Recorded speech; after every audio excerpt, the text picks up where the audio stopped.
ഈ പല്ലിൽ കമ്പി ഇടാൻ വേണ്ടിയിട്ട് നമുക്ക് വായിൽ എല്ലാ പല്ലും ഉണ്ടാവേണ്ട ആവശ്യമുണ്ടോ? പിന്നിൽ പല്ലുണ്ടായാൽ മാത്രമേ നമുക്ക് കമ്പി ഇട്ടിട്ട് ശരിയാക്കാൻ പറ്റുള്ളൂ, ഈ ചിരി ശരിയാക്കാൻ പറ്റുള്ളൂ എന്നുള്ള സംശയങ്ങൾ കുറേ പേർക്കെങ്കിലും ഉണ്ടാവും. Hi, I am doctor Jitesh Keshavan, consultant orthodontist.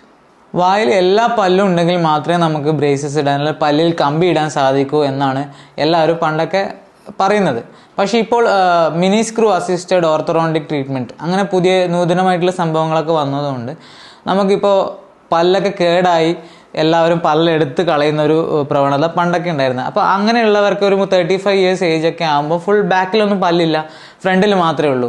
അപ്പോൾ അവർക്കും അവരുടെ ചിരി ഭംഗിയാക്കണം എന്ന് തോന്നുകയാണെങ്കിൽ നമുക്ക് അതിന് ഓപ്ഷനാണ് ഈ mini screw assisted orthodontic treatment. മുന്നിലുള്ള പല്ലുകളൊക്കെ ബ്രേസസ് ഇട്ടിട്ട് എല്ലിലോട്ട് നമ്മൾ 2 മിനി സ്ക്രൂ പിടിപ്പിച്ചതിന് ശേഷം അതിൻ്റെ എല്ലിലോട്ടിട്ട മിനി സ്ക്രൂവിൻ്റെ സഹായത്തോടെ നമ്മൾ ഈ മുന്നിലുള്ള പല്ലുകൾ പിന്നിലോട്ട് വലിക്കും.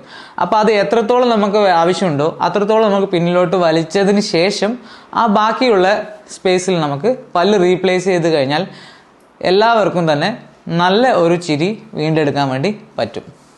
അപ്പോൾ കുറച്ച് പല്ലാണെങ്കിലും നമുക്ക് പല്ലിൽ കമ്പിയിട്ടിട്ട് സൗന്ദര്യം വീണ്ടെടുക്കാം. കൂടുതൽ വിവരങ്ങൾ അറിയുവാനായി ഫോളോ ചെയ്യുക.